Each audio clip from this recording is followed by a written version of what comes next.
नमस्ते। चलिए आज हम लोग बजट के बारे में पढ़ेंगे कि बजट क्या है। देखिए सबसे पहले यहाँ पर आपको दिख रहा होगा बजट लिखा हुआ।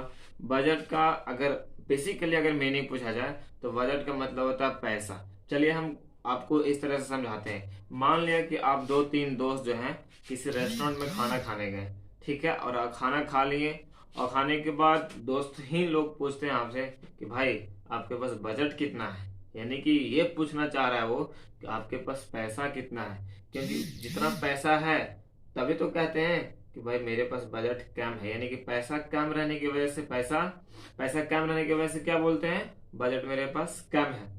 आप देखते होंगे कि सरकार जो है बजट हर साल पेश करती है।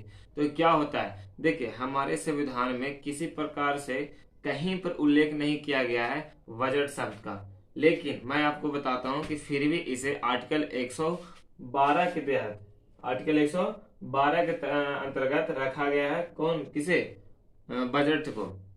देखिए बजट का अगर सरकारी मामला के व्यू से अगर देखा जाए, यानी कि द पॉइंट ऑफ गवर्नमेंट से देखा जाए कि बजट का क्या होता है, तो इतना आप समझ लीजिए कि एक साल का जितना लेखा जोखा होता है हमारे देश के लिए वो बजट कहलाता है। आप देखते होंगे कि पिछले साल निर्मला सीतारमन द्वारा बजट पेश किया गया, तो ये एक साल का भारत में कितना खर्चा होगा पैसा, उसके हिसाब से वो वहां पर बजट तैयार किया गया।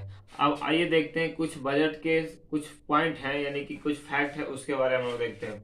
देखिए अगर आपसे पूछे कि बजट किसे कहते हैं, ये वार्षिक लेखा जोखा होता है। यानी कि एक साल के जितना खर्चा होता है भारत में उसका सारा विवरण एक पेज में रहता है और उसे पेश किया जाता है। देखिए आर्टिकल 112 के अंतर्गत रखा गया, लेकिन हमारे संविधान में किसी प्रकार से कोई उल्लेख बजट शब्द का नहीं है। आई होप यहाँ तक समझ में आ गया होगा। चलिए बजट का अगर आपसे कोई पूछेगा कि भाई ये कहाँ से लिया गया, ये शब्द है ये कहाँ से आया है, तो आप बताइएगा कि बजट शब्द जो है फ्रांसीसी शब्द बुजेट से बना है। कहाँ से बना है, फ्रांसीसी शब्द बुजेट से बना, आपको याद रखिएगा। आप देखते होंगे कि बजट का एक और अर्थ, अगर कोई अर्थ पूछ लिया आपसे तो डायरेक्ट आप बोलिएगा चमड़े का थैला होता है। देखिए अगर कोई लेडीज बैग लेके जाती है तो उसमें पैसा भी तो होता है, लेकिन उसके अंदर बहुत कुछ होती है। लेडीज वाला जो सामान होता है, यानी कि लिपस्टिक पाउडर वो सारे चीज उसमें होते हैं, लेकिन उसमें पैसे भी होते हैं। चमड़े की थैली वो रहता है, तो आप उससे कह सकते हैं, मतलब फनी वे में बोल सकते हैं कि भाई आपको पास लगता है कि बजट काफी ज्यादा है। यानी कि अगर आप किसी महंगे सामान को खरीदते हैं तो अगला आदमी क्या बोलता है कि लगता है फलना आदमी के पास बजट काफी ज्यादा है, यानी कि पैसा काफी ज्यादा है। आई होप यहाँ तक समझ गए होंगे। चलिए बजट का जो सबसे पहला यूज किया गया था, यानी कि पेश किया गया था, वो इंग्लैंड में किया गया था। कहाँ किया गया था, इंग्लैंड में किया गया था।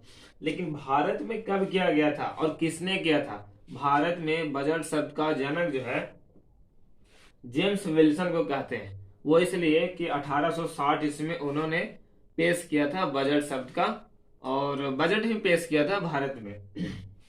देखिए अगर आपसे कोई पूछ लिया जाए कि स्वतंत्र भारत के सबसे पहले कौन ऐसे व्यक्ति थे जो बजट पेश किए थे, तो आपको बता दूं कि आर के षणमुखम शेट्टी। कौन है, आर के षणमुखम शेट्टी जो थे सबसे पहले भारत में बजट पेश किए थे। स्वतंत्र भारत की मैं बात कर रहा हूँ। अब देखिए अब आजादी के पहले जो है एक महिला थी जिसका नाम था लियाकत अली। देखिए अगर पूछे कि गणतंत्र भारत के सबसे पहले कौन बजट पेश किए थे, तो आप बता दीजिए कौन, जॉन मथाई। देखिए जॉन मथाई 1951 में बजट पेश किया था। देखिए अब कंफ्यूज मत होइएगा, पहले स्वतंत्र भारत के बारे में बता दिए और अब गणतंत्र भारत। देखिए स्वतंत्र और गणतंत्र में तो अंतर है, क्योंकि स्वतंत्र जो हुआ था यानी कि अंग्रेज जो छोड़ के भागा था तो उसे हम स्वतंत्र बोलते हैं। छोड़ के भागा था 1947 में। जब गणतंत्र हुआ था तो गणतंत्र कब हुआ था, 1950 में। देखिए गणतंत्र का मतलब संविधान लागू हुआ था, यानी कि हमारे देश में संविधान लागू हो गया था पूरे भारत में। तो इस तरह से 1950 में स्वतंत्र हो गया था, 1947 में 1950 में गणतंत्र हो गया था और 1947 में स्वतंत्र हो गया था। अगर आपसे पूछे कि सर्वाधिक बार यानी कि सबसे अधिक बार बजट पोस्ट पेश कौन किए हैं, तो आप बताइएगा मोरारजी देसाई। ये भारत के प्रधानमंत्री थे, 12 बार इन्होंने बजट पेश किया था। इंदिरा गांधी पीएम के रहते हुए भी, यानी कि पीएम के पद पर रहते हुए भी उन्होंने बजट पेश किया था, आपको याद होगा। 2019 में, फिर 2021 हो गया, अभी तो 21 मतलब पेश हो चुका है। 2020 में निर्मला सीतारमन पेश किए थे। भारत के प्रथम महिला रक्षा मंत्री वो भी थी, लेकिन उसके बाद वो क्या बनी, फाइनेंस मिनिस्टर बनी, यानी कि वित्त मंत्री बनी। तब जाकर उन्होंने क्या किया कि प्रथम महिला वित्त मंत्री बनी और फिर जाकर के बजट पेश किया। आई होप कि ये सारी नॉलेज आपको कहीं ना कहीं काम आएगा, क्योंकि ज्ञान वही जो जिंदगी में काम आए। तो लाइक शेयर सब्सक्राइब कीजिएगा। मिलते हैं नेक्स्ट वीडियो में, तब तक के लिए बाय बाय।